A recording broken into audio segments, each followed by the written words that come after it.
Hello. Thank you so much for joining me on the show today. I really appreciate it. It's very good to be here, Megan. Thank you. So the only reason I know who you are is because I came across this essay that you wrote about Paul McCartney. And Yeah. I loved it. I thought it was so good. And then I also was really excited to learn that you had written this book, which is a really super interesting and very much needed book right now called Conflicted. But I guess before we get into the book, I wanted to talk to you a little bit about the Paul McCartney essay. So, Sure. what was it?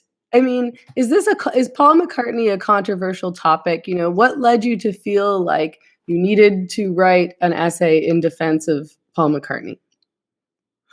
Well, I'm, as I explain it in the piece, I'm a sort of a huge fan of Paul McCartney, and I have been ever since I was a young boy.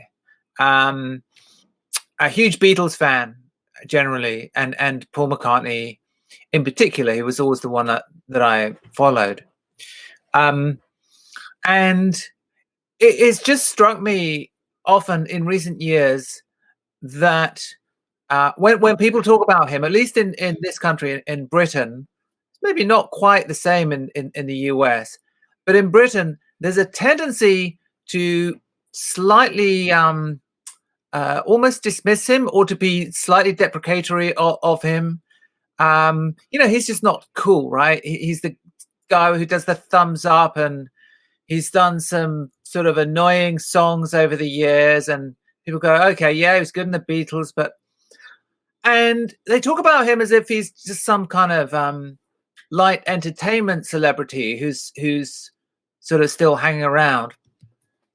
And to me, that's just absolutely absurd and infuriating, because he's one of the greatest artists of the last 100 years, right? If not more. He together with his friends in the Beatles, but he specifically reinvented the rules of music.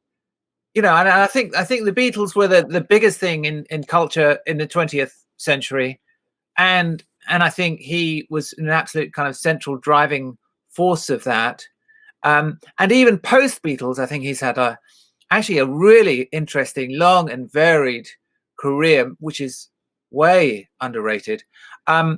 So I just wanted to put the record straight a bit and say, look, guys, we have this immense artist still walking among us.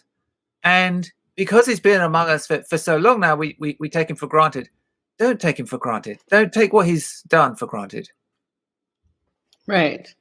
I totally agree. And this actually does relate to your book. One of my most hated arguments of all time, and that I really hate to have this argument. I get so upset that I really just have to check out of the argument entirely, is the argument around whether or not Beatles is the best band that's ever existed in all of history, which obviously, objectively, it is true that the Beatles are the best band that has ever existed in all of history. And I say objectively because objectively they're an incredible band and they've produced more good quality songs and albums than any other band that's ever existed. So I feel like the whole argument is stupid. Has anyone ever tried to engage you in this argument before? It's a pointless argument. The argument is mainly engaged in by people who just want to be kind of contrarian for the sake of it, which is maybe something we can talk about later, because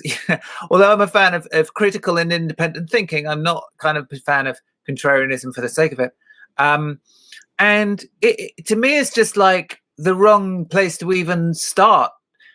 It's like having a discussion about whether or not Shakespeare was better than Marlowe or Johnson, and he's on a different planet from those guys, and it's the same with the Beatles. It's like a completely whole different level. You can have the discussion about who's the best band of the 60s. That's fine, but the Beatles are just another level. And of all the, the figures in the 20th century, they're probably one of the few figures that we'll still be talking about in 300, 400 years. Yeah, I mean, it's like, I think that there's people who want to have this argument or who want to disagree because they think that the Beatles, they think of the Beatles as basic, essentially. They're like, oh, well, everybody likes the Beatles, and I'm like a music connoisseur, so obviously I have to choose a more interesting band, which is, not a good reason to have an argument. Or well, that's a really interesting point, and that because they are so ubiquitous, they don't give somebody much information about what kind of a person you are, right? One of the ways we kind of say who we are, what I'm about, how I think about the world, is by talking about what music we like, right? It's one of the signals we can send. And the Beatles just don't send a strong signal, really. You say the Beatles, I was like, well, yeah, of course the Beatles, whatever. So I do actually understand that the kind of instinct to say, yeah, Beatles boring. I'm really into, Radiohead or whatever it is. You get a bit more of a signal. So that's they're almost the kind of victim of their own ubiquity and their own success in that sense. Yeah. I think you're right that there's a lot of you're right. I mean, music is sort of an identity thing. It's a way to signal, like you say, what kind of person you are, and because supposedly everybody likes the Beatles, although some people claim to not be like the Beatles. I tend to think that people who claim to not like the Beatles are lying, or perhaps they just don't like what music sounds like. I would say to them, relax. I'm sure you have a personality. It's fine. I'm sure you have a great personality. You don't have to try too hard by telling me you don't like the Beatles. I'm sure you're a very interesting person with very complex music tastes, but please just acknowledge that this is a very good band and that no one has ever achieved what they have. Find another route to self-expression. That's my opinion. And then my other theory is that maybe people who say that the Beatles aren't the best band of all time, and maybe they choose, often there's like, maybe it's the Rolling Stones. And I hate that debate because the Rolling Stones are a really good band. So I don't want to have an argument that's exactly. Ben Johnson was a really good playwright. Philip Marlowe, they were good guys. But, guys, we're talking about a different universe. Yeah. And so then, and some of the people who say this, I'm really excited to have this conversation with you because it's honestly one of my pet peeves. I swear. And again, because I love the Beatles, I'm like a huge fan of the Beatles. And I think Paul McCartney is great. But I think that sometimes people want to have this argument because they actually haven't really listened to the Beatles very much. So when they think of the Beatles, they're like, oh yeah, like, I want to hold your hand, like, meh. Yeah. Which is like anybody dismissing a ubiquitous pop star. It's the same as when people say, oh, Taylor Swift, rubbish. Well, listen a little bit harder and think a bit more about what you're saying. Because actually, pop music is that's why that period of the Beatles is particularly easy to dismiss, because it's just pop music, right? It's just pop. Pop music's always easy to dismiss, but pop music is incredibly hard to get right and to be innovative in, and to be successful at the same time. So yeah, I mean, look, people like the Beatles kind of stand in for like what everyone else likes, and if you're really keen on showing that you're not like everyone else, it's an easy kind of play to say, well, I don't like the Beatles. Oh, okay, well, right. Good for you. And if you're going to be honest, then you're going to have to agree with us that the Beatles are the best band of all time. You can either be a liar or you can tell the truth. Those are the options. Or just plain wrong. So, I mean, obviously one of the reasons that the Beatles lasted for so long and therefore was able to produce so many great albums was because they managed to not break up. Which is obviously, I mean, I wonder, one of the major issues in bands and bands trying to stay together and bands trying to work together is that there's so much conflict. bands are sort of famous for fighting and infighting and breaking up and things getting quite toxic. What was it about the Beatles that enabled them to not fall prey to that? Yeah, it's a good question. And in my book, I look at the Beatles. I look at a few different rock bands and ask that question. Right. What was it that enabled them to stay together? Because there's a kind of they call it survivor bias. When you only see the bands that you know about, those are the ones that stay together. Most bands split up before they get even to the stage where they can be bad, right? So and most of them split up because of some kind of conflict. And a band is a great little microcosm of society. It's like, it's a little organization. It's a little business. You get a group of people with different talents, different specialisms, often quite headstrong people. They come together and they try and create something that's larger than the sum of their parts, right? So it's just a really interesting question: is how do some bands make that work, and why doesn't it work out for others? And yeah, the Beatles, and I think the answer to a lot of this is because, unsurprisingly, because this is a theme of my book, is that the bands that stay together are very good at having arguments and handling their conflict, but don't let the arguments and the conflict like take over the band, right? So the disagreements that they have are always in the service of the music and in being a better band. They're never wholly about egos, and they never let their egos get out of control. And the bands that split up, either it's because there's a clash of egos and that gets in the way of the music and eventually gets in the way of the business and everything, or they just don't disagree. I mean, there was a comment from a rock critic called Warren Zanes, who used to be in a band himself, and he's a great rock writer. And he kind of started me on this line of thinking, because one of the things he said to me was, the bands that stay together, from my experience, are not the ones who are high-fiving each other after every gig and, and giving each other hugs and saying, man, you were so good tonight. Those are the bands that when I see that happening, I think, well, you're not going to last long. The bands that do stay together are the bands that actually like tell each other when they're not doing great or when they have a disagreement over music, but it doesn't get really personal and toxic. So what the Beatles had was this incredible mix of, they were very close, they really liked each other, loved each other.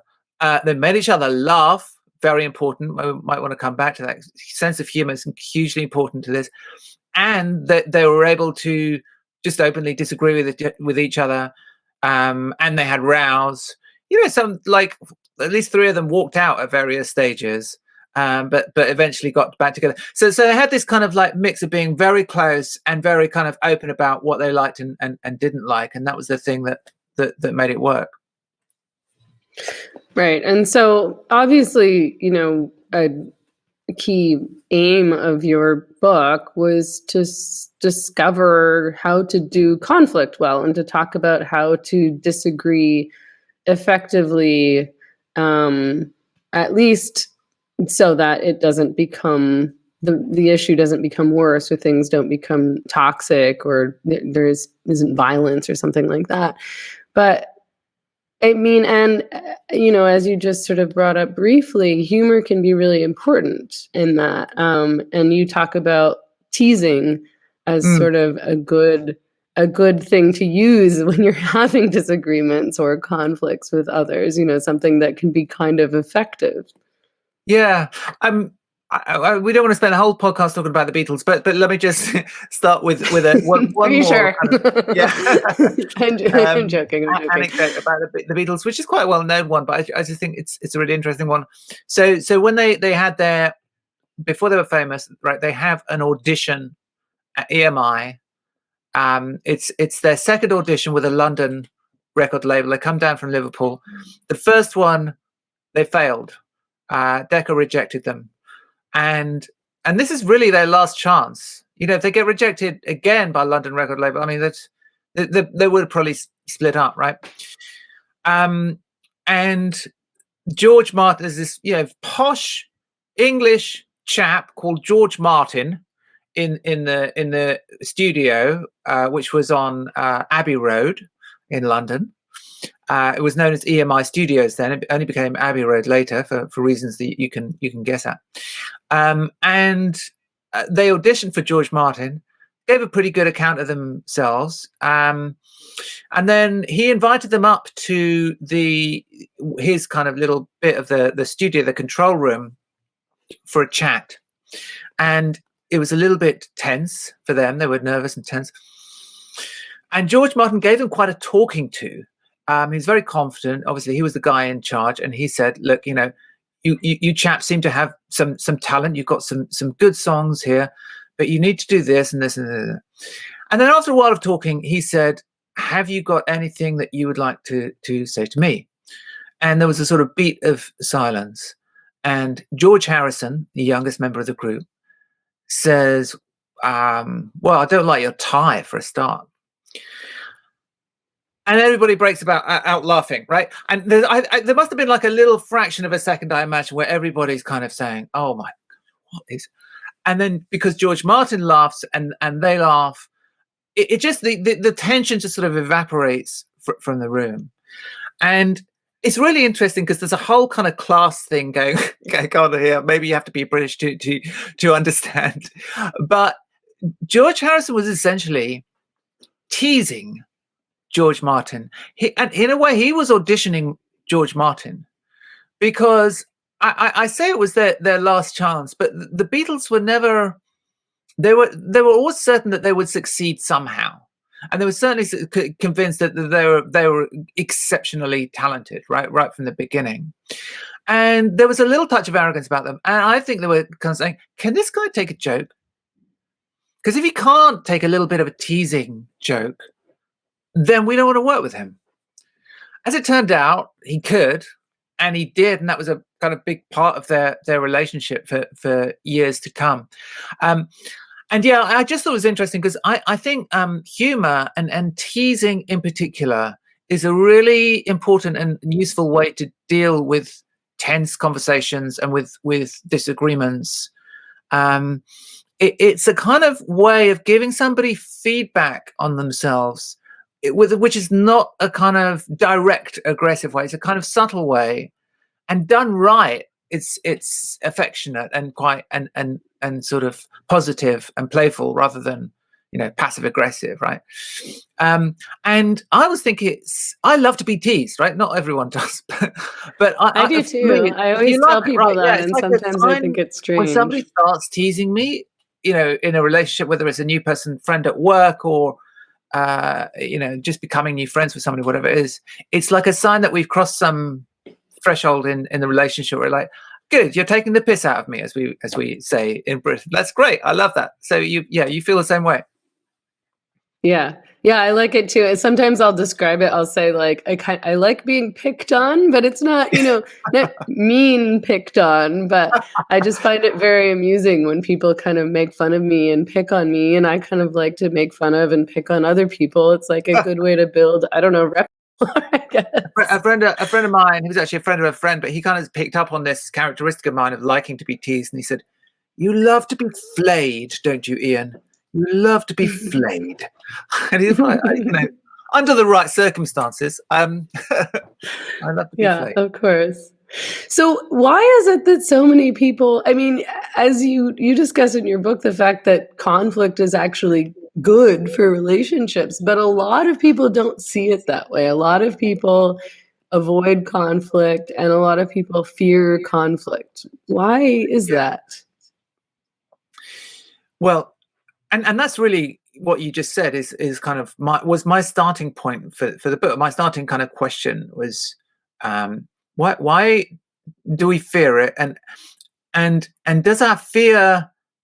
I sort of sense that our fear makes us bad at it, right? Because we get stressed and fearful in disagreement, we either get really aggressive and unpleasant quite quickly, or more often we just avoid it altogether, which creates huge problems of its own.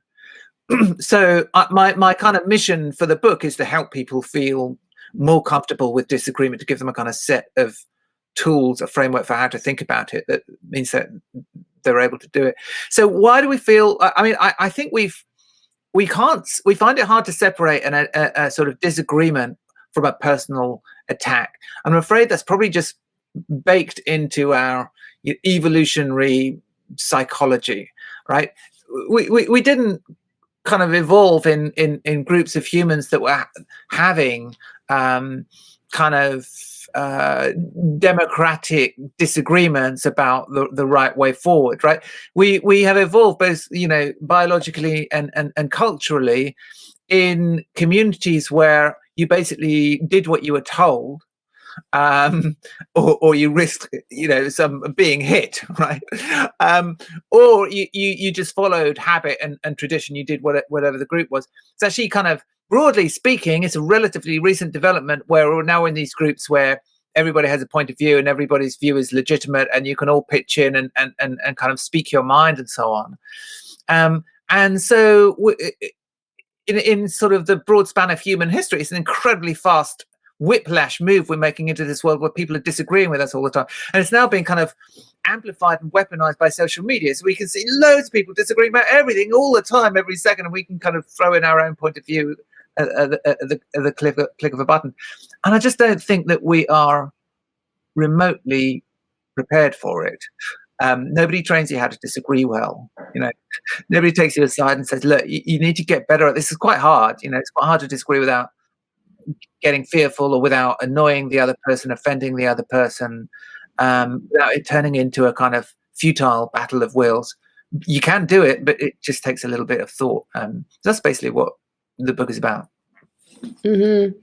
And what is it specifically that people fear? I mean, there's so many different kinds of disagreement, so it's hard to talk about it generally, but you can probably get at some of the specifics. But there's the kinds of disagreements that happen in friendships or in intimate partnerships and things like that. And a lot of people will go through years and years and years of a friendship or a relationship with a family member or with a partner, avoiding having discussions about difficult things or bringing up the things that they're, I don't know if it would just be a disagreement, but, addressing the conflict essentially, which doesn't help. It actually makes things worse.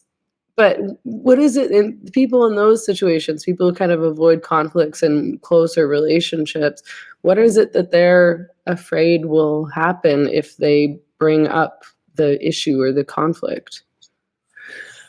I think people are afraid of two things, two kind of big things. One is that the disagreement or the conflict will damage the relationship. It will damage a relationship that they value in some way. And the second thing is it will make them look bad. Or they risk losing the argument, losing face, or feeling hurt. And both those things are unwelcome. Both those things are just stressful to think about, right? Whether it's your relationship with your partner at home or a conversation at work. In neither case do you want to damage the relationship that you have with the people, and in neither case do you want to look bad, right? Even in an intimate relationship, there's always an element of I still want to look good. I want to feel respected. And I mean, basically, I'm saying you have to get over both those things, because the problem is if you therefore avoid disagreement, then both or either of those things can happen. In fact, particularly on the relationship side, your relationship will be corroded. It'll be eaten away, by acid, the acid of passive aggression in that case. That I spend some time in the book talking about this relationship science and psychologists who study couples, and in that field, there used to be an assumption that conflict and argument is basically something to be avoided because the couples that split up or are unhappy have a lot of arguments. And they're now kind of changing their mind about that generally, because there's been some really interesting research which casts new light on that. And it says, okay, yeah, sure, couples who argue all the time will split up, but that doesn't mean that arguing is bad. And actually, when they look at couples, they kind of study couples having difficult conversations in the lab, and then they track their relationship over the years to come. And the couples who avoid conflict, who don't get into heated arguments, even when they're discussing an issue on which they disagree, who are always polite and reasonable, are not actually the ones who turn out to be satisfied and happy, and who stay together. They're the ones who tend to split up or not be happy in the relationship, a year or two down the line. The ones who have really strong, healthy, and happy, vital relationships are the ones who actually have it out. The ones who are actually quite relaxed about having arguments, who don't see it as a threat to the relationship. It's just something they do, right? And couples like that. We all know couples like that, and perhaps some of us have been in relationships like that, where it can get quite heated, and it can get quite passionate, and it's not always super pleasant, but it's just part of the rhythm of the relationship, and it doesn't signal some sort of terrible flaw. Quite the opposite. It means that people are showing each other how they think and how they feel. Because the thing about an argument is it really exposes, it's a sort of little lifting of a veil. We expose a little bit of our soul in an argument. You really find out about what your partner cares about, what your partner really thinks when you have a row. And so it ends up bringing you closer rather than driving you apart. Right. And I mean, obviously, one of the things that you want in a relationship is to be heard and understood. And I think that if you really want to be heard and understood, you're going to be expressing your feelings and opinions. And those, that's inevitably going to lead, I would think, to some kind of conflict sometimes. Yeah, exactly. And vice versa. You want, or at least you need, to understand your partner's feelings, their true feelings and their true points of view, which it's much harder to get if you never disagree. Disagreement and an argument have that habit of just kind of like, you're pulling that information about what do you really feel about this. You get that in a disagreement, which you don't necessarily just get if you ask them, what do you think? Just tell me. So yeah, it just kind of it brings people, like, it gives people new information about their partner, even a partner they've been with for 20 years. You have a row and you can learn something new about them. Mm-hmm. It's interesting because I actually think that even like different approaches to conflict or different relationships to conflict can be a conflict in a relationship. Like I've been in relationships where, like, I'm somebody who is pretty comfortable with disagreement and conflict. I do it all the time. It doesn't really upset me or bother me or stress me out. I mean, it can if it's something very personal, obviously. But in general, I'm not bothered by arguments. But there are a lot of people who feel really, really uncomfortable with arguments and with conflict. And I suspect that's because maybe they grew up in a household where that wasn't the norm. So they view it as something negative. Yeah.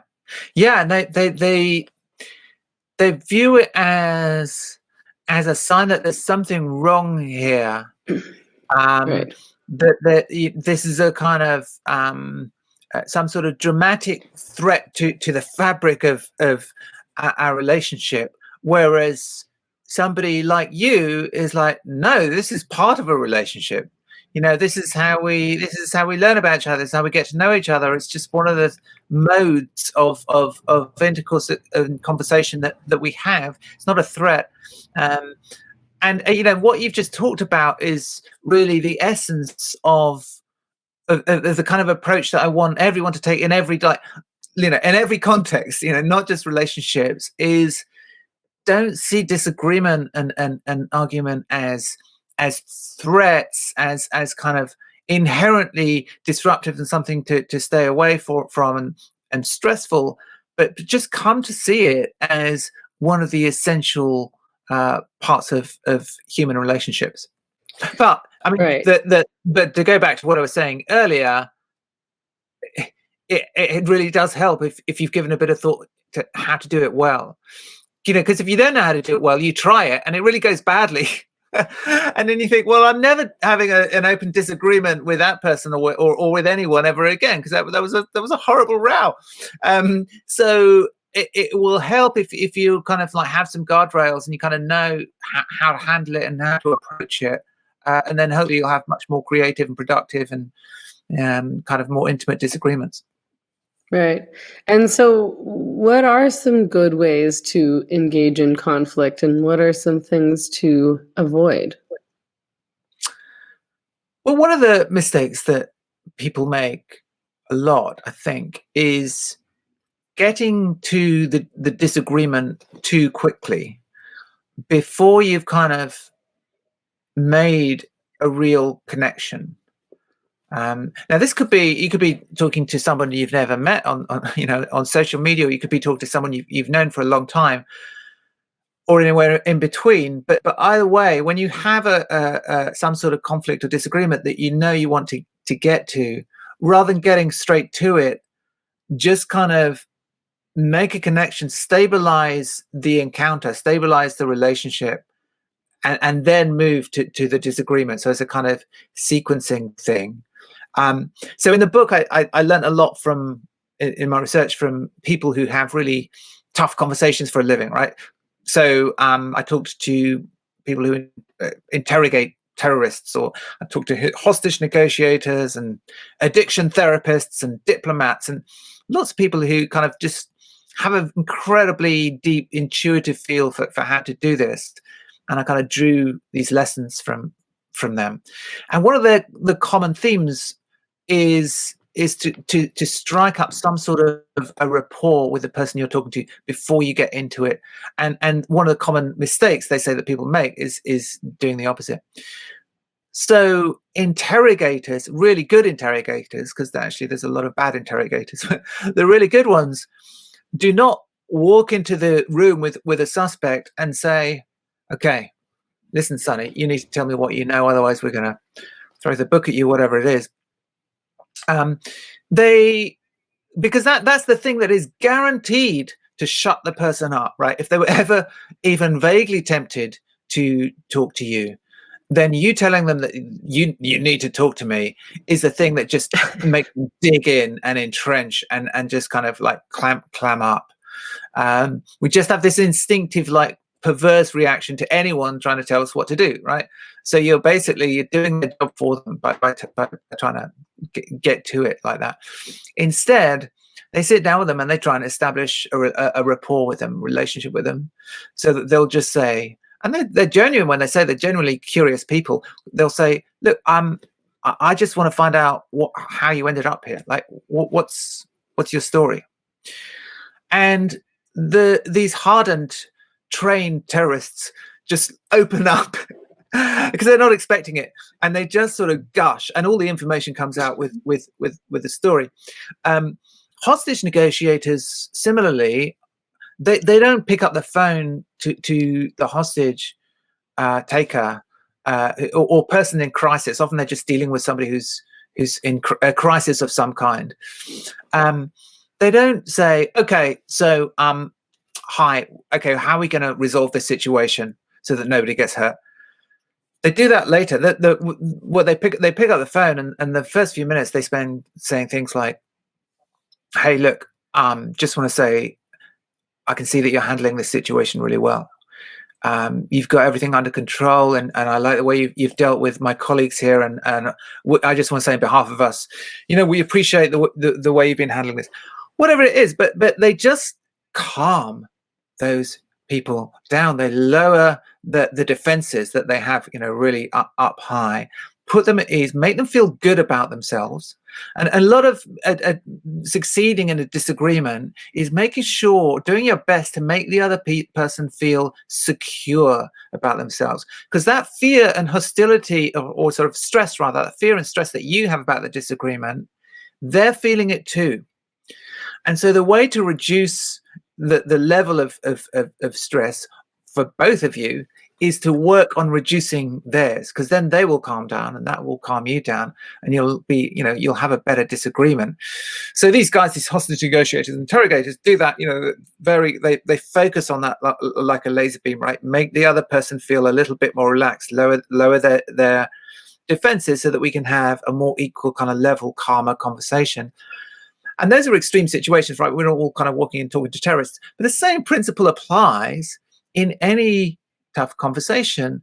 Just try and make the other person, just try and make them chill a little bit, and use whatever, not tricks, because it shouldn't be a trick. You should mean it, but whatever you can do to make them feel like they're being respected and they're being listened to and they're being heard, and then get to the really tough part of the conversation, it's much more likely to go well.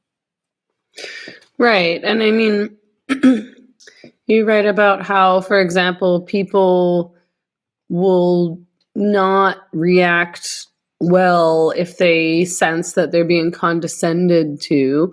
Never mind if people are feeling, like power is so much Yes. At stake here, right? The way that people will react to you has so much to do with whether or not they feel weak, as you wrote about, or, if they feel bullied, if they feel condescended to, if they feel dominated.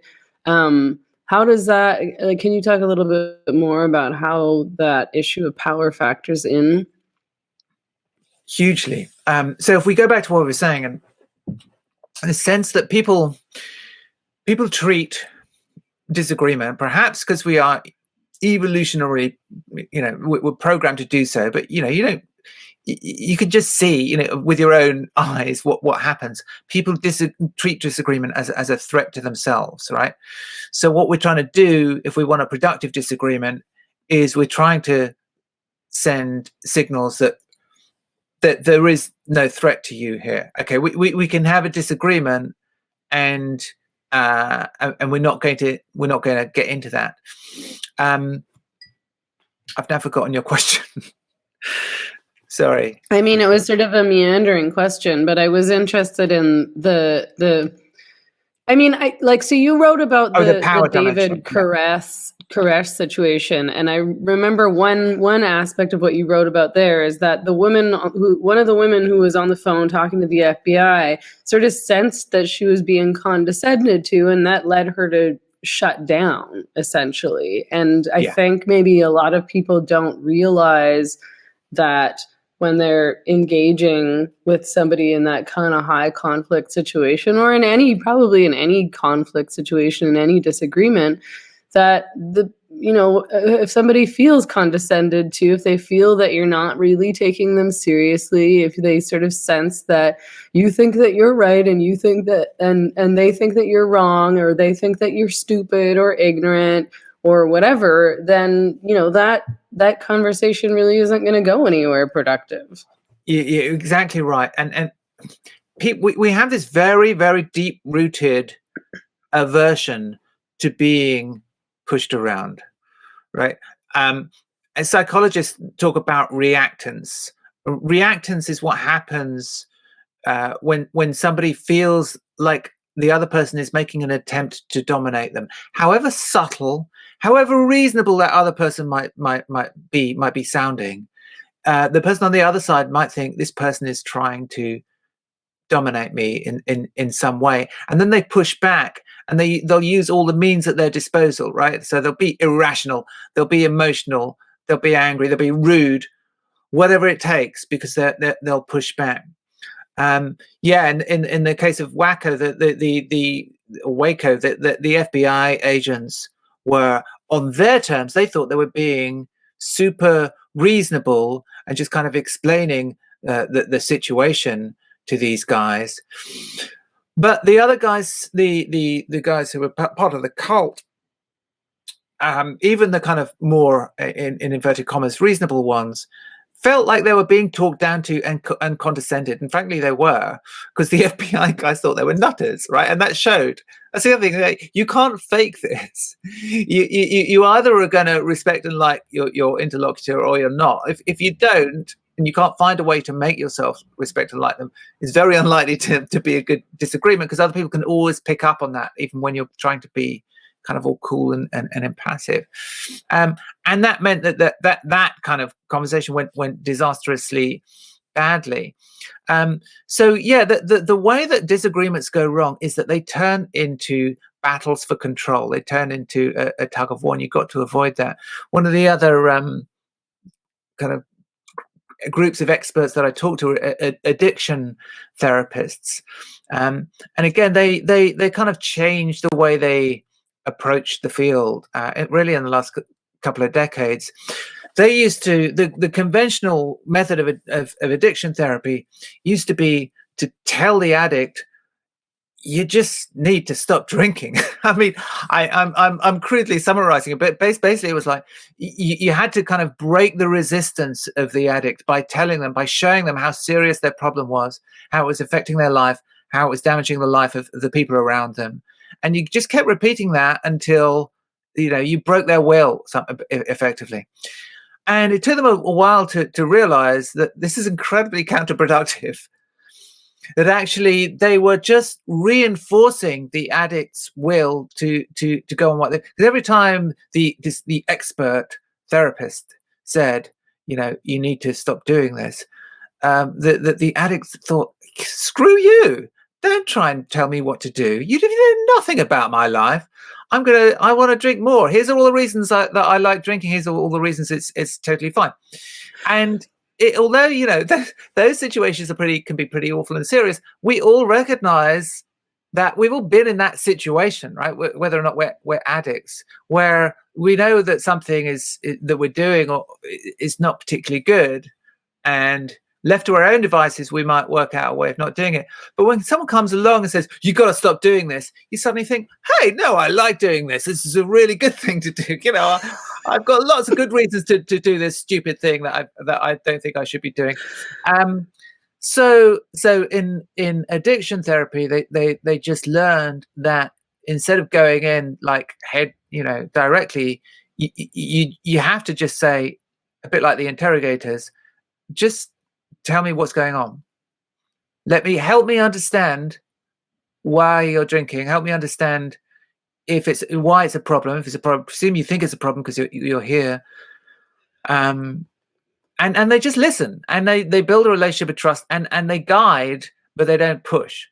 And they kind of create the conditions for the addict to work it out for themselves and to come to their own conclusions. And then they're much more likely to follow through and change their behavior. Okay, so that approach is not suitable for every disagreement, but there's a little bit of truth that you can apply to any disagreement, which is, if that person is not engaging in the disagreement productively, it's probably because they feel like you're trying to push them around a bit, or you're trying to dominate them. So help them feel that you're on a level playing field, and that might mean kind of showing that you are listening, taking on board what they're saying. You're really taking on board, not just going but saying, oh, I hadn't thought about it like that before, and even if you don't have to agree with them, obviously, because that would kind of ruin the point of having a disagreement, but you can have your perspective changed a little bit by what they say, or you can find a little bit of truth in what they're saying and say, well, actually I agree with what you're saying there. I don't agree with this, but I do think you have a good point there. Even things like that are going to really smooth the path of the disagreement and help it be creative and productive and healthy. Right.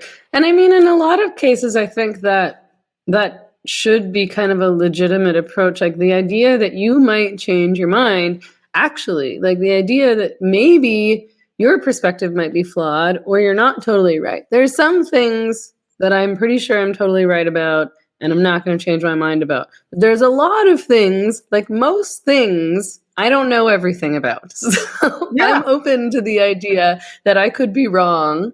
But I get the feeling that a lot of people are not open to the idea that they could be wrong. They really don't like the idea that, people are not comfortable with the fact that they might be wrong. No, we love to be right. And we love to be seen to be right. And again, it comes back to the power thing, right? being right is a kind of, being the dominant person in the conversation is the person that says I'm right. Admitting that you're wrong, shifting your position, is often seen as a sign of weakness, right? Now it shouldn't be, and it needn't be, but one of the things that makes disagreements kind of futile and kind of pointless is people sticking to their first position, no matter what the other person says. I've laid out my position. I'm not going to shift from that, not 1 inch. So you can throw things at me, all these facts and data and reasons and experiences and whatever it is, and I'm still going to come back to where I am, because now my identity is attached to this position that I laid out in the first sentence or the first tweet, whatever it is. And if I move 1 millimeter from that, maybe you'll think I'm a weak person. I'm not. I'm a strong person. And so again, you have to find a way to say, look, I know you're a strong person. You have to say it like explicitly, but show them some respect, and maybe they can go back down and model it yourself. Show that you can be persuaded, or that you do think you're wrong sometimes. I just think we worry too much about being right. It is important that we are right. It's important that we, as a group of 2 or more people, whatever it is, get to the truth. Right. That's a great thing if we can, or we get to some more interesting place than we've been, whatever it is. But it's actually not important whether you are right or not. It shouldn't actually matter to you that much. It should matter that you're gonna learn something. You're gonna get some deeper insight from the conversation. Being right in the first place, that's not that valuable. That's no big deal. Yeah, you're right. I mean, the important thing is the seeking of truth, or maybe learning something, or finding a better way, or something like that. Yeah. I mean, you brought up the example of anti-vaxxers, which I actually I have one small criticism of your book, which is that I felt that so when you were talking about the vax debate, I'm not an anti-vaxxer, and I really actually have never followed that debate that closely. It's not something I've even thought about all that much. It's not such a heated debate in Canada as it is in the US. But I do know some people now who I would probably be called anti-vaxxers, but I think their perspectives are more complex. And that sort of opened me up to the idea that this isn't like a binary debate. And also the idea that people who are labeled as anti-vax are not really, they're not just ignorant anti-science people. And I think that's how, I hate talking about this debate and many debates in these kinds of binary terms again, but the people who are pro-vaccination versus the people who are skeptical of vaccinations, or whatever you want to say, they approach the other side as though they're stupid, ignorant yahoos who are putting everyone's health at risk. And I guess I'm not saying that's exactly what you did, but I did read a bit of condescension in your approach to that. And I was like, oh, he's not taking his own advice. Yeah. I plead guilty to that. Yeah, I think I think I'll go back and read it, but I'm sure you're right. And my thinking has, on that specific issue, has developed, because there's so many conversations about it at the moment as the vaccine program rolls out. And basically, I think you're right. Anti-vax is just not a helpful label, actually. It covers a variety of different attitudes, skepticism, fear, questioning. It should be fine to say, does this... And actually, the more you kind of insist that it's not fine, that you're some sort of terrible, Holocaust denier or something, or climate change denier, if you're, you're an anti-vax, but oh my God, the more you're just basically kind of pushing people away, because you're just turning it into a power battle where it's like, oh, I'm the person talking down to you. And when somebody feels talked down to, they don't, funnily enough, they don't go, oh, you're right, what a great point. No, they go, screw you. What an idiot I am. Yeah, exactly. They very rarely go, oh, what an idiot, and why didn't I think of that, you clever person. Yeah, it's interesting. And just to broaden it out for a minute, like so many of the bad sort of disagreements and bad discourse in our society is basically educated people talking down to everyone else and insisting on finding ways to signal how clever they are or how knowledgeable they are. And we've, people like me basically, and we found another one with anti-vax. We can go, oh my God, you ignorant people.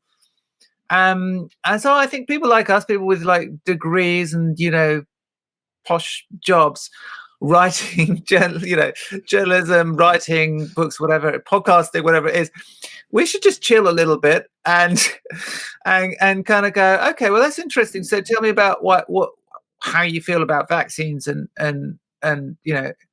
if I have anything to add, I'll hopefully I'll add it. But I'm interested. We should be interested in that subject. There's very few, it's probably a very small hardcore who are like ideologically anti-vaccination and are like fiercely, ardently. Now they're probably very vocal, so we see them a lot.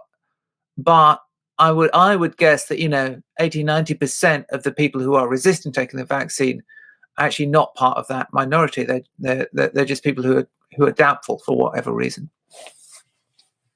Yeah, I think so too. And I think, the reason that I started sort of thinking about this differently was because of the COVID thing and the way that people were talking about that vaccine and it being rushed and so on and so forth. So I sort of started to listen to some alternate viewpoints, and I was like, oh, okay, like it's not unreasonable. Like I totally get why you're skeptical. And in general, I think that it's good to be skeptical of big pharma, the government, the powers that, we should be asking questions and thinking critically. It's not as simple as pro-science versus anti-science. It seems to me that it's more like you guys are reading different science. Yeah.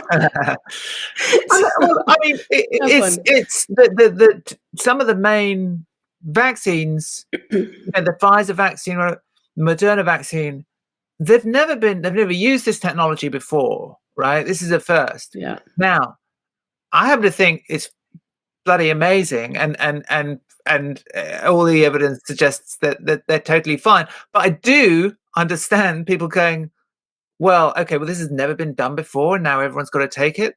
I would at least like a little bit more, I'd like to find out more about this. I think it's, a reasonable doubt and a reasonable question to have, and people should engage with it on that basis, not, oh, you vaccine deny, shut up.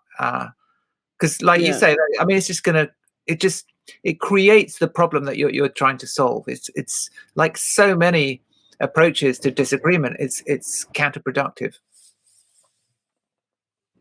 Right. And of course, it seems as though that's a major problem in our culture. You may have noticed, wherein debates become very polarized, and one side is very hyperbolic about the other side's, not just their wrongness, but how bad they are.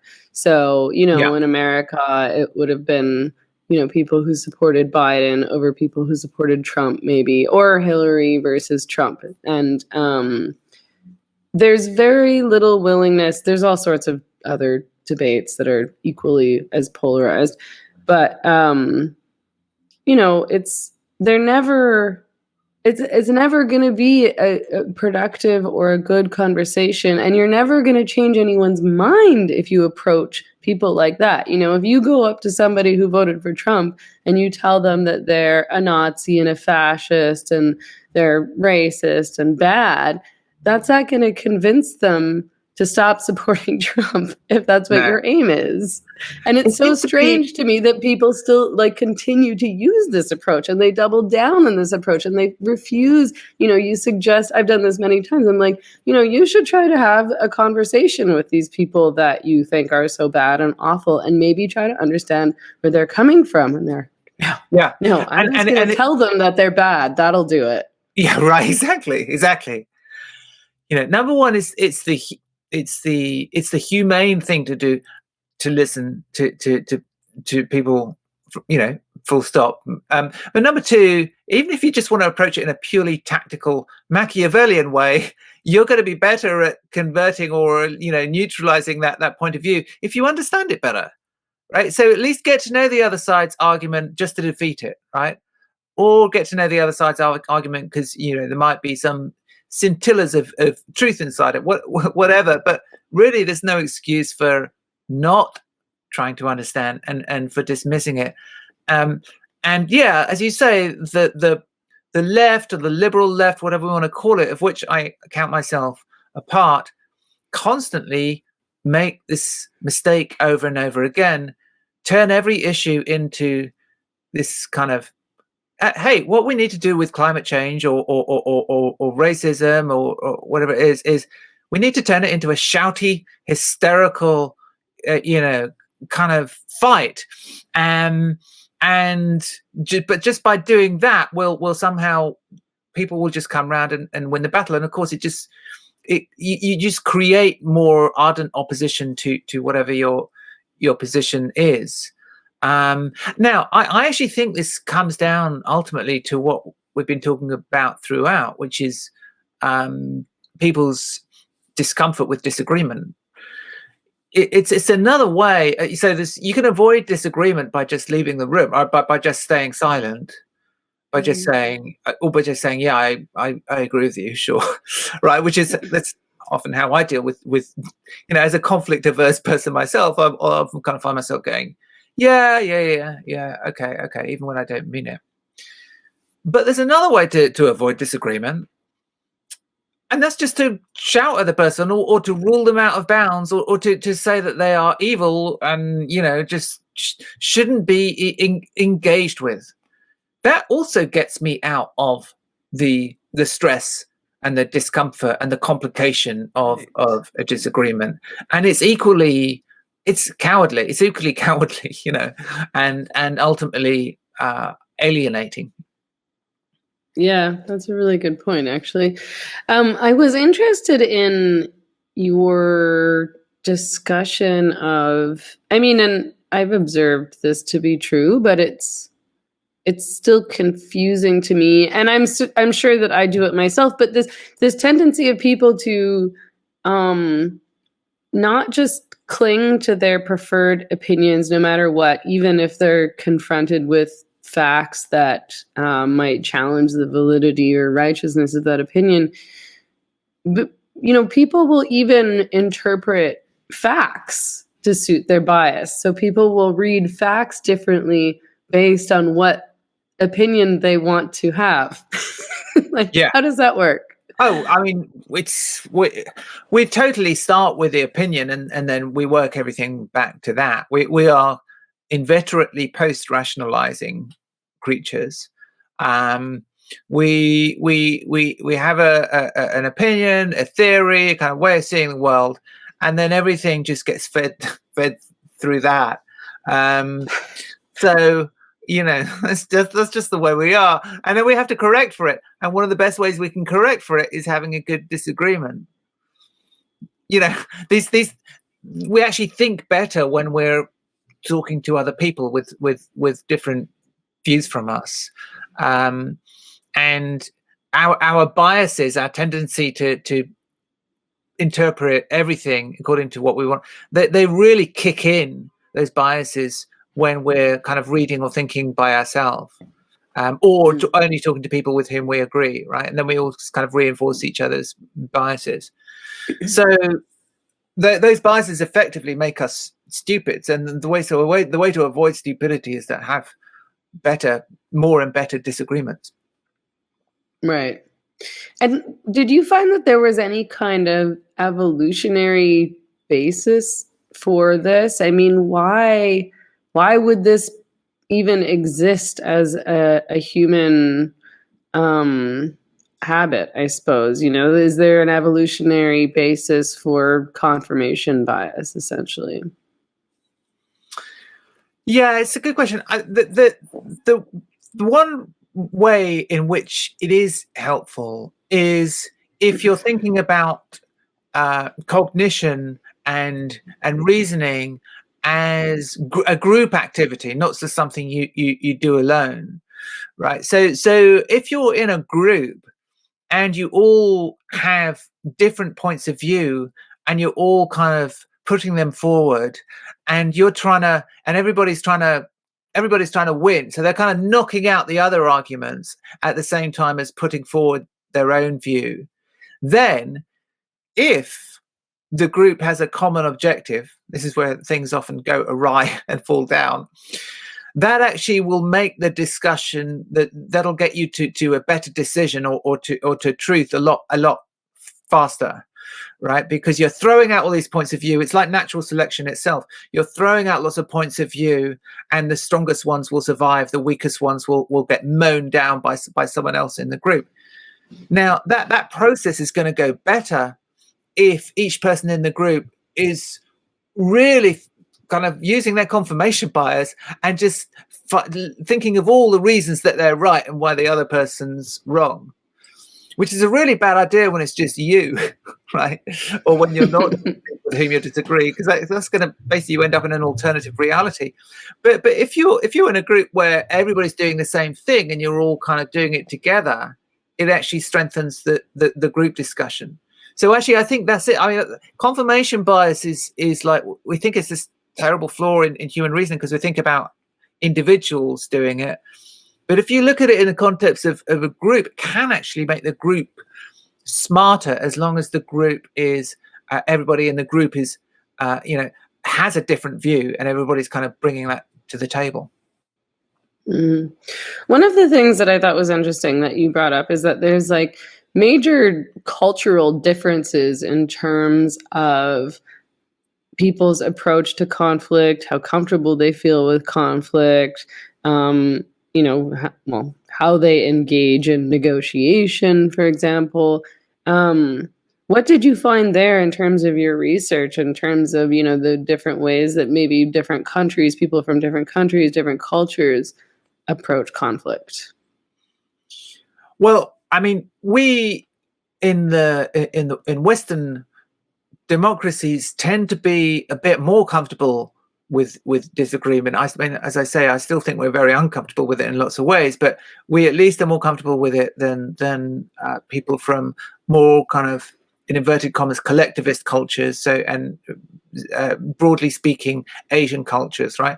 So these are, I grant you, these are very broad brush statements, but they're based in observation and evidence that Asian cultures are more averse to disagreement, because they are much more focused culturally on relationships, whereas in the West there's a kind of focus on opinions and views and beliefs. And so if you're very focused on keeping the relationship stable in a conversation, then disagreement and conflict is seen as a threat to that. But it varies within the West as well. I mean, I think that the French, for example, are much more culturally comfortable with argument and disagreement than the English, perhaps than the Americans too. I mean, I know this from my own experience, but I talked to somebody for the book about the French culture of disagreement. And she's like,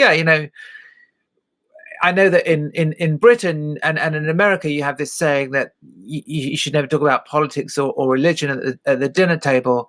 And for us in France, this is absolute nonsense, right? We wouldn't even think of saying that. It's the perfect place to have those discussions. In fact, we sit down for lunch and everybody's, kind of nice and polite for a couple of minutes as we take our first bites of the meal, and then somebody just throws in a hand grenade, about the current political issue of the day, and we all kind of go for it. Maybe I should move to France. Yeah, right.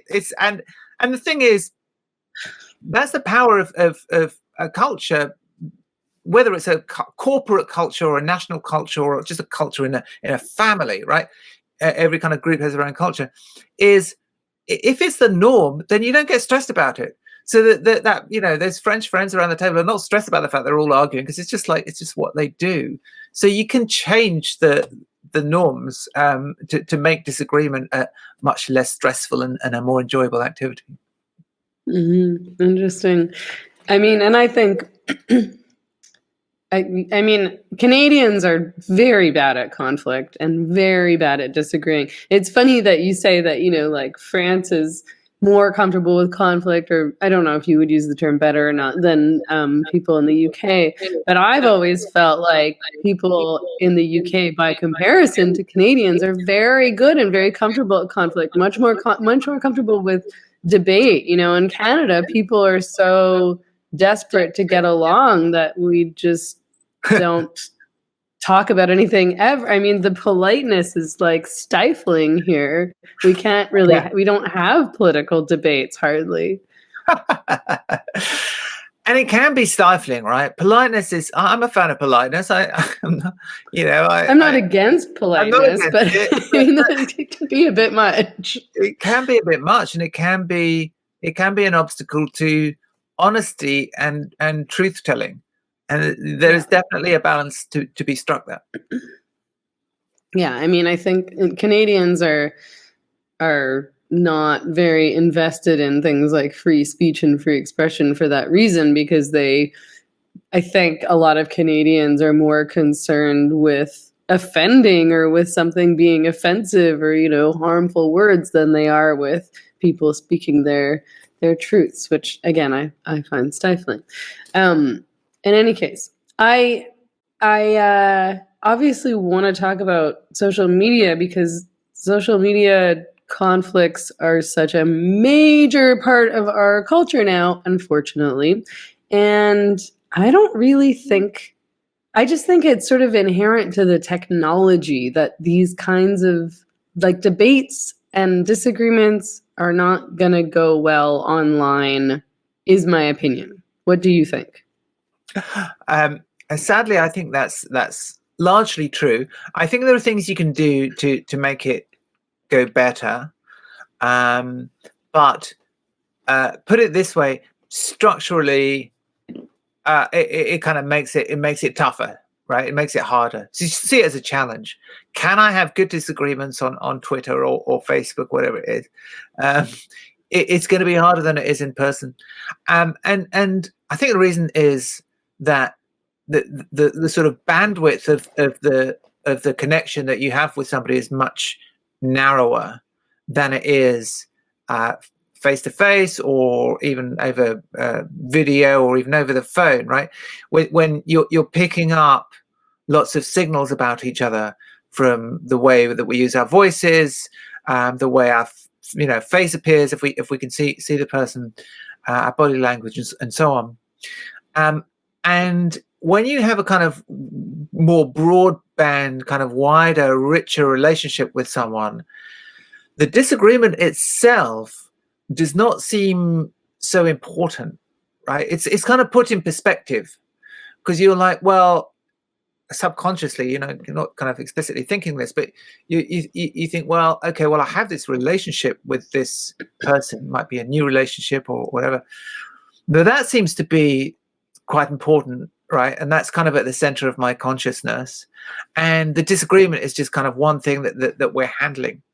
On social media, all that context of the relationship is just kind of stripped away brutally, until you've just got a few words in a box, and which expresses the disagreement. So everything becomes about the disagreement. And that's kind of one of the reasons, that's one of the signs that a disagreement is going to go badly, is that the only thing that we have in common is the disagreement.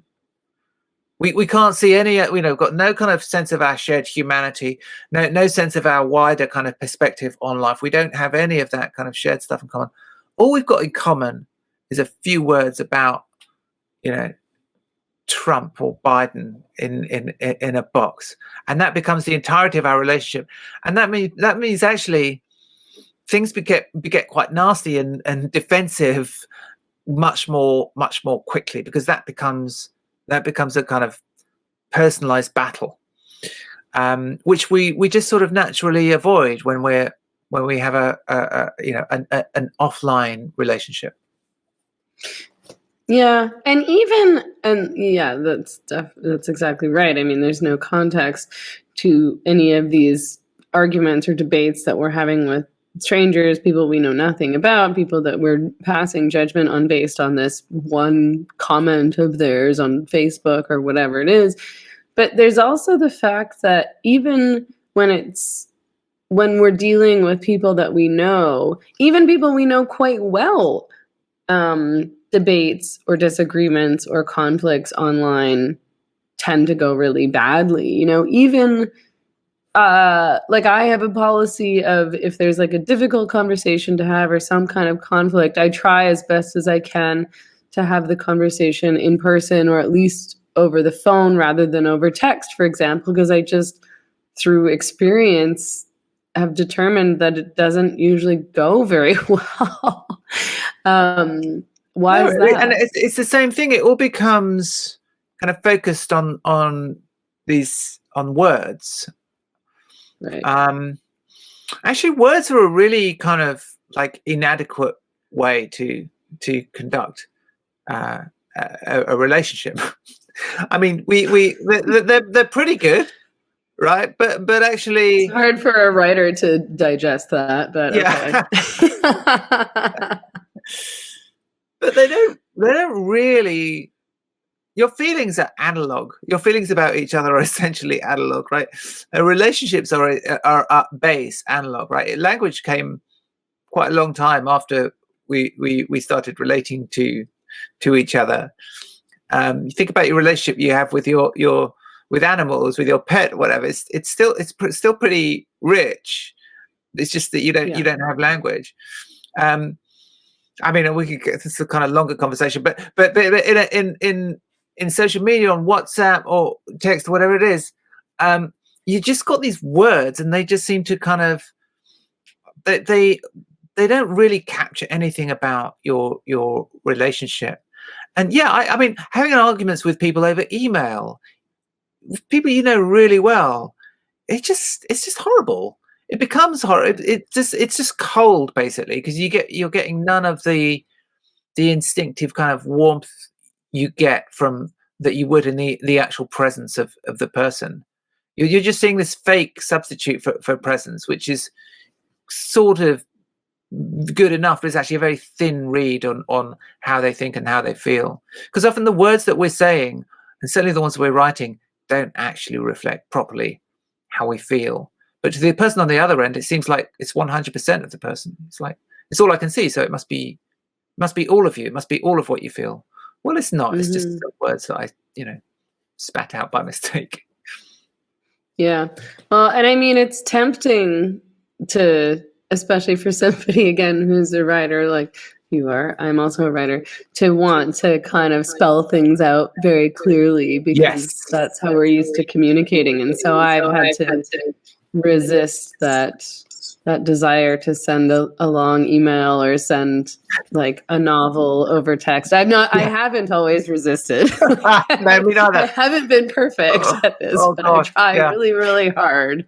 Yeah. Over explaining everything, writing these long essays. And then at the end of it, thinking, wow, I seem to say completely the wrong thing. I thought about this so much and rewrote so many drafts. Yeah. And yet I made the situation worse. Yeah, exactly.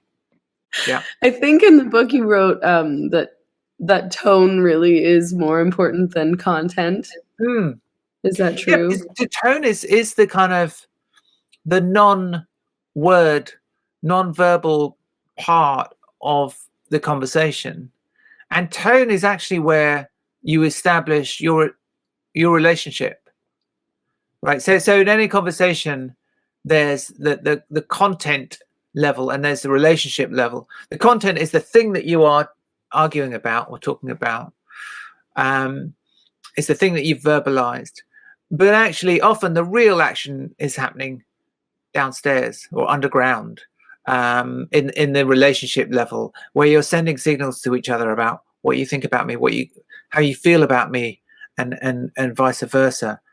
And when that relationship level, and that's, tone is a big part of that. And when that relationship level is going badly, when somebody's feeling disrespected, or somebody feels like the other person's being hostile to them, the content is going to go badly, right? The above ground conversation is going to go really badly. So you have to get the tone right, because otherwise you can't get into the substance. So some people like to dismiss tone, or civility, or whatever it is, as superficial kind of nonsense. Let's get into the substance here, and they just got it completely the wrong way around. You can't actually get into the substance until you've established a firm footing for the conversation, and that means a good relationship. Okay, well, I'll try to remember that. Mate, I did too much explaining that. Too many words. Yeah, I mean, I guess I suffer a little bit from that desire to just say what you mean. Yeah. But I agree. I mean, you need warmth in a conversation, and I think you need eye contact and tone, and I think that the lack of tone and lack of context. But we're at sea. Yeah. I wonder, was there anything particularly surprising that you found when you were researching and working on this book? Was there something that really kind of shocked you that you didn't expect to learn? Oh gosh, loads. And it's all in there. But I think one of the kind of key things which I wasn't quite prepared for when I went in was the role of emotion in good disagreement and good conversation, good thinking, and how important it is. Because I guess I'd gone into it thinking, like a lot of people, when I've seen debate and disagreement discussed before, people talk about principles of good disagreement, and they'll quote Greek philosophers and so on. They often seem to have this approach, which is, we just need to take this messy stuff of emotion out of the disagreement and just talk rationally, and then these arguments, these disagreements will go much better. It's usually men saying this, by the way. And and now I think, that's completely unrealistic, because even if you're trying to be super rational and take it, you're still operating at some instinctive level, right? Everything is emotional at some level. And B, actually, the more emotional you let yourself, well, there's a limit to this, but if you let yourself be emotional, you will actually be better at thinking, right? Emotion is an important part of cognition. Often the feelings that you have when you're in an argument are driving you to do better thought, and to articulate yourself better, to draw on better reasons and more experiences. So I think in a disagreement, it shouldn't be like this kind of disembodied kind of mind to mind discourse. We should bring our whole kind of messy embodied selves to the table, and just bring the whole of ourselves to the table. It should be kind of a soulful disagreement at its best, rather than this kind of dry, slightly dull thing that I hear about at talk testers sometimes. Right, and that aspect of trying to build empathy, trying to understand the other person, trying to relate to where they're coming from, trying to actually genuinely hear them, which might be easier said than done, but I don't really think so. I tend to think that if you actually sat down at a table with the person that you think you hate, or that you have this unresolvable disagreement with, that's, you wouldn't end up in a screaming match. You probably would actually end up having a pretty reasonable conversation. You'd come out of it not hating one another, and sort of maybe understanding one another a little bit better. Yeah, I certainly think that happens more often than people are prepared for. So sometimes, people will say, okay, yeah, but some people are just not worth engaging with, right?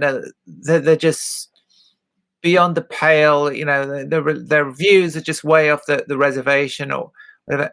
Yes, that's true. but there's probably those people are much fewer than you imagine. Like we tend to, I don't know why, but we tend to kind of widen the scope of people with whom we don't think it's worth engaging with way too far. Actually, we tend to expand it to anybody who even slightly disagrees with us. Think, well, that person's got the wrong view, therefore I'm just not going to talk to them. And most of the time, I'm going to cut them out of my life. I'm going to cut them out of my life. I'm going to banish them from the world as far as I can. And most of the time, you'll find that even these people with these incredibly objectionable views are actually have more humanity than perhaps you're recognizing, and are actually are more interesting and have something to tell you. Yes, I totally agree. I have one final question for you before I let you go, which is, do you think that Ringo is the worst of all the Beatles? No, I don't. I don't. Okay, I'm cutting you out. I think George is the worst of all the Beatles, and I love what? George. Yeah. Oh my God. We need to. George was long my favorite. I've sort of switched back and forth. First, my favorite, like when I was a kid, obviously Paul was my favorite, and then when I was a teenager, John was my favorite, and then sort of in my 30s, George was my favorite, and now I think I've gone back to George again. But Ringo has never been my favorite, and I think all of his songs are so bad. Okay, we have another podcast about Ringo.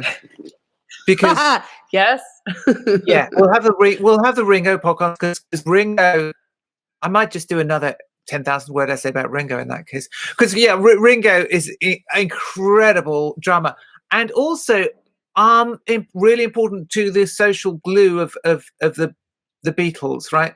They were all really opinionated, arrogant, to be honest. Lennon, McCartney, and Harrison, they all thought the world of themselves, and they were right to. but they were pretty arrogant, pushy guys. And then there's one guy in the group who's not like that at all. He's basically, very relaxed with himself, and that's what kept the others together. There's a great quote from Mark Lewison, the biographer of the Beatles, one of the great biographers of the Beatles, and he was asked, why do you think they split up? And he said, "This is completely the wrong question. The question is, how did these four, actually three plus Ringo, incredibly headstrong, arrogant, talented people stay together for long enough to have a career and be the Beatles and get?" That's the question. The mystery is how they stayed together, and I think Ringo is a big part of the answer to that. Okay, well, I mean, I'm not opposed to being wrong, as I mentioned earlier. We'll have another conversation about that. Yeah. Okay, so your book is Conflicted, and it's out in the UK. I think it came out on February 23rd. Is that right? Yeah, it's out in the US as well now. It's out in the UK and the US, hopefully everywhere else in time, but at the moment the UK and the US. Okay, awesome. It was really great to talk to you. I really enjoyed it, and I hope that we get the opportunity to do so again at some point. I enjoyed it too, Megan. Thank you very much. Okay, bye-bye. Bye-bye.